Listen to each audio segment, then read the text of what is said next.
இயேசுவின் ஜெயம். Praise the lord my dear brothers and sisters. இந்த நாள்லையும் ஆவியானவர் உணர்த்தின காரியம் எது மேலான காரியம். ஆவியானவர் உணர்த்தின வசனம் கொரிந்தியருக்கு எழுதின 1 நிருபம் அதிகாரம் 7 வசனம் 19. விருத்த சேதனமும் ஒன்றுமில்லை, விருத்த சேதனம் இல்லாமையும் ஒன்றுமில்லை, தேவனுடைய கற்பனைகளை கைக்கொள்ளுகிறதே காரியம். Circumcision is nothing and uncircumcision is nothing but the keeping of the commandments of God. 1 Corinthians chapter 7 verse 19. என கண்மானவர்களே, இந்த இடத்திலே அப்போஸ்தலனாகிய பவுல் என்ன எழுதுறாரு அப்படின்னா, ஜனங்களுக்குள்ளே விருத்த சேதனம் பண்ணி இருந்தாலும் சரி, விருத்த சேதனம் பண்ணாவிட்டாலும் சரி, அதெல்லாம் ஒண்ணும் கிடையாது. மாறாக தேவனுடைய கற்பனைகளை அவர் என்ன கட்டளையிட்டு இருக்கிறாரோ அதன்படி நடக்கிறதே காரியம் மேலானது அப்படின்னு இந்த இடத்துல கூறுகிறார்.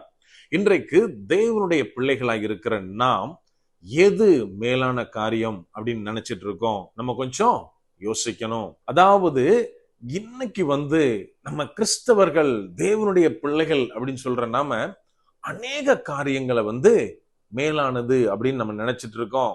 அதாவது ரிலிஜன் வைஸா தான் சொல்றேன். உதாரணமா நான் 2013 நான் ரட்சிக்கப்பட்டு பேப்டிசம் எடுத்தேன். அப்போ பேப்டிசம் முடிஞ்சது. பேப்டிசம் முடிஞ்சு அங்க கம்யூனியன் கொடுத்துட்டு இருக்காங்க. ஸோ எல்லாரும் லைன்ல நின்றுட்டு இருக்கோம். நான் என் பொண்ணை தூக்கி வச்சிருந்தேன் என் கையில. அவளுக்கு ஒரு 2.5 வயசு அந்த மாதிரி இருக்கும். கொடுத்துட்டே போயிட்டு இருக்கிறாரு அந்த பாஸ்டர்.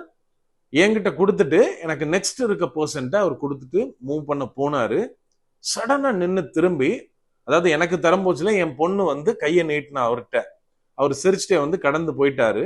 இப்ப சடனா நின்று என்ன பண்ணாருன்னா, திரும்ப என் பொண்ணுக்கும் அப்பம் கொடுத்துட்டு போனாரு. நான் ஒன்றும் புரியல. என்னைய பார்த்து அவர் சாப்பிடட்டும் அந்த மாதிரி கையை காமிச்சிட்டு போயிட்டாரு.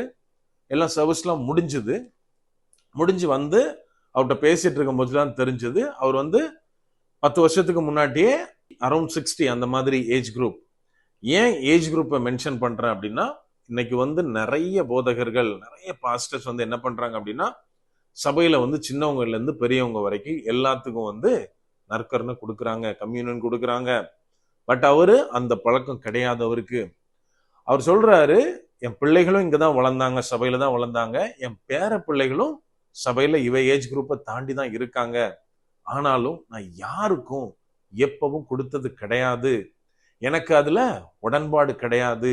ஆனா இன்னைக்கு நான் கம்யூனியன் கொடுத்துட்டு போயிட்டு இருந்தேன். அப்போ ஆவியானவர் என்னை தெளிவா நிக்க சொல்லி அந்த குழந்தைக்கு கொடுன்னு சொன்னாரு. இதுல I can't two anything apart from this word அப்படின்னாரு. அதாவது இது சரி தப்பு இன்னைக்கு பயங்கர ஆர்கியூமெண்ட் போயிட்டு இருக்கு. நிறைய பேர் அதை அக்செப்ட் பண்றாங்க. நிறைய பேர் பிப்ளிக்கலா நம்ம இது கரெக்ட் கிடையாது, ரட்சிக்கப்பட்டு ஞானஸ்நானம் எடுத்தவங்களுக்கு தான் அப்படின்னு சொல்றாங்க. அதை நான் சொல்றதுக்கு இங்க வரல. மாறாக அன்னைக்கு ஆவியானவர் சொன்னதுனால நான் இந்த குழந்தைக்கு கொடுத்தேன் அப்படின்னு அந்த ரூல், ஒருவேளை அது ரூலா கூட இருக்கலாம், அந்த ரூலை பிரேக் பண்ணி அவர் நடந்தாரு. இங்க அப்போஸ்தலனாகிய பவுல் சொல்லுகிறார், நீ விருத்த சேதனம் பண்ணியிருந்தாலும் பரவாயில்ல, பண்ணலாட்டம் பரவாயில்ல, இதெல்லாம் ஒண்ணும் கிடையாது. மாறாக தேவன் என்ன சொல்லி இருக்கிறாரோ, அவருடைய வார்த்தை உனக்கு என்ன சொல்லுதோ அதை நீ கை கொள்ளுகிறது, அதாவது அதன்படி நடக்கிறது தான் காரியம் அப்படின்னு சொல்றாரு. இன்னைக்கு நம்ம எத்தனை பேர் நடக்கிறோம்? அதாவது இன்னைக்கு நிறைய பேர் அந்த லாஸ பிடிச்சிட்டு, அதாவது இப்படிதான் இருக்கணும், என்னோட கிறிஸ்டியானிட்டி இதை எனக்கு போதிக்கிறது. அதாவது கிறிஸ்து போதிக்கல, நல்லா ஒண்ணு புரிஞ்சுக்கணும். நிறைய காரியத்தை கிறிஸ்து போதித்தாரா அப்படின்னு பார்த்தா கிடையாது. ஆனால் கிறிஸ்டியானிட்டி எனக்கு இதை போதிக்குது, சோ நான் இதை பண்ண மாட்டேன், இப்படிதான் பண்ணுவேன் அப்படின்னு அநேக காரியங்கள் இந்த மாதிரி இருக்கு. நம்ம நினைக்கலாம், brother certain laws, certain traditional திங்ஸ்ல நம்ம நடந்தா தான் பிரதர் சர்ச்சுக்குள்ள பரிசுத்தத்தை காத்துக்கொள்ள முடியும், நம்மளை பாதுகாத்து கொள்ள முடியும், சில ரூல்ஸ் அண்ட் ரெகுலேஷன் படி போனா மாத்திரம்தான் சில காரியத்தை நம்ம கரெக்டா பண்ண முடியும் அப்படின்னு சொல்லலாம். ஆனா நல்லா ஒண்ணு புரிஞ்சுக்கணும், நம்ம எதற்காக இதை வைத்திருக்கிறோமோ இன்னைக்கு அந்த பர்பஸை மறந்துட்டு வெறும் ட்ரெடிஷனலான காரியத்தை மட்டும் நம்ம அநேகர் ஃபாலோ பண்ணிட்டு இருக்கோம். இன்னொரு மெயின் ரீசன் இந்த இடத்துல அவர் சொல்றது இன்டைரக்டா என்ன சொல்றாரு அப்படின்னா, நீ விருத்த சேதனம், அதாவது அது என்ன மீன் பண்றாரு அப்படின்னா, ஓல்ட் டெஸ்டமென்ட்ல உனக்கு கொடுக்கப்பட்ட என்னெல்லாம் காரியங்கள் இருக்கோ அதை வந்து இன்னைக்கு நம்ம சொல்றோம் இல்லையா, புதிய உடன்படிக்கையில அதெல்லாம் கிடையாது, நியாயப்பிரமாணம் எனக்கு கிடையாது அப்படின்னு. ஆனா நம்ம ஒண்ணு நல்லா புரிஞ்சுக்கணும். இந்த ஆதார் கார்டு வரும்போச்சுல வந்து எல்லாரும் என்ன சொல்லுவாங்க அப்படின்னா, ஆதார் வந்து கம்பல்சரி கிடையாது. ஆனா நீங்க பேங்க்ல அக்கௌண்ட் ஓபன் பண்ணணுமா, ஆதார் அவசியம். இன்னும் அநேக காரியங்களுக்கு இந்த இந்த இடத்துல நீங்க இந்த இதை பண்ணணும் அப்படின்னா அதுல வந்து ஆதார் நம்பர் நீங்க கண்டிப்பா கொடுக்கணும் அப்படின்னா, அதாவது இன்டைரக்டா ஆதார் எடுத்துதான் ஆகணும். இதுதான் அங்க மெயின் காரியம். அதை போலத்தான் இன்னைக்கு நான் வந்து ஒருவேளை நினைக்கலாம், என் இயேசு கிறிஸ்து வந்து எனக்காக சிலுவையில் மரித்து உயிர்த்தெழுந்து இவ்வளோ காரியத்தை செய்து சில பழைய பிரமாணங்களை பழைய லால இருந்து என்னை விடுவிச்சிட்டார் அப்படின்னு நினைக்கலாம். மாறாக அவர் முடிக்கிற இடத்துல அழகாக சொல்லுகிறார், தேவனுடைய கற்பனைகளை கை கொள்ளணும்.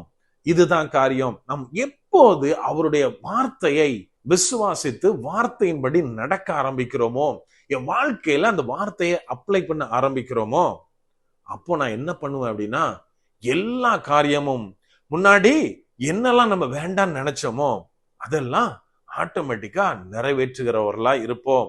நல்லா ஒண்ணு புரிஞ்சுக்கணும், என்னோட பாஸ்டர் வந்து அடிக்கடி ஒரு வார்த்தையை தெளிவாக சொல்லுவார். அதாவது சர்ச்சுக்குள்ள வர்றதுக்கு வந்து எந்த ரூல்ஸும் கிடையாது, ரெகுலேஷனும் கிடையாது. இன்னைக்கு வந்து ஃபங்கியா ட்ரெஸ் பண்ணிட்டு வேற மாதிரி சில கல்ச்சர் பேக்ரவுண்ட்ல இருந்து வந்தா, ட்ரெடிஷனல் பேக்ரவுண்ட்ல இருந்து வந்தா அநேக சர்ச்சஸ்ல வந்து உள்ள வராதிங்க, நோன்னு சொல்றதுக்கு இன்னைக்கு ஆளுங்க இருக்காங்க. பட் வந்து பாஸ்டர் அழகா சொல்லுவாரு, எப்படி வேணாலும் சர்ச்சுக்குள்ள வரட்டும், வந்து தேவனுடைய வார்த்தையை கேட்கும் போது அது அவங்கள வந்து கொஞ்சம் கொஞ்சமா மாற்றும் அப்படின்னு. எனக்கு அன்பானவர்களே, இதை நம்ம எத்தனை பேர் ஃபாலோ பண்றோம்? அதாவது இங்க வந்து எப்படி இருந்தாலும் பரவாயில்ல அப்படின்றதுக்காக எல்லாத்தையும் நம்ம அக்செப்ட் பண்ணவும் முடியாது.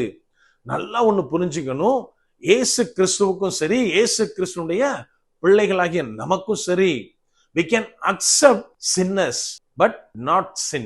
அதை வந்து நம்ம மறந்துட போய் விடக்கூடாது. ஆகவே எனக்கு அன்பானவர்களே, நம்ம வந்து எப்படி இருந்தாலும் சரி, அதாவது என்னுடைய பேக்ரவுண்டா இருக்கலாம், என்னுடைய மற்ற காரியங்கள் எப்படி இருந்தாலும் சரி, தேவனுடைய வார்த்தையை கை கொள்ளுகிறோமா, அதுதான் மேலான காரியம். இந்த மேலான காரியத்தை நாம் எப்போது கடைபிடிக்க ஆரம்பிக்கிறோமோ அப்போதுதான் நம்ம சொல்ல முடியும், நான் தேவனுடைய பிள்ளை அப்படின்னு. அப்படியே கண்களை மூடுவோமா? அன்பான ஆண்டவரே, இந்த நேரத்திலே அப்பா உம்மை நோக்கி பார்க்கிறோம். ஆவியானவர், நீர் எங்களோட இருக்கிறீர், அதற்காக நன்றி செலுத்துகிறோம். அப்பா, நீர் உமது வார்த்தைகளை எங்களுக்கு தந்திருக்கிறீர் தகப்பனே. உமது கட்டளைகளை பிரமாணங்களை எங்களுக்கு வைத்திருக்கிறீர் தகப்பனே. அவை ஒவ்வொன்றையும் தகப்பனே எங்களுடைய வாழ்க்கையில நாங்கள் அப்ளை பண்ணி உம்மை பிரதிபலிக்கிறவர்களாய் நாங்கள் வாழ ஆவியானவரே நீர் எங்களுக்கு கற்றுத்தாங்க. அப்பா, சில நேரத்துல சில இடத்துல அப்பா அது எங்களுக்கு கஷ்டமான காரியமாய் தெரியலாம். உமது வார்த்தையின்படி நடக்கிறது பிராக்டிக்கலா எங்களுக்கு வந்து ஹார்டா எங்களுக்கு ஃபீல் ஆகலாம் தகப்பனே. ஆனாலும் தகப்பனே, அந்த வார்த்தையின்படியே நாங்க தொடர்ந்து எங்க வாழ்க்கையில நிற்க ஆவியானவரே நீர் எங்களுக்கு உதவி செய்யுங்க. முற்றிலுமா எங்களை தாழ்த்தி ஒப்பு கொடுக்கிறோம். பலப்படுத்தி ஆசீர்வதிங்க. இப்ப இயேசுவின் மூலம் ஜெபிக்கிறோம். ஜெபம் கேளும் எங்கள் நல்ல பிதாவே. ஆமென். God bless.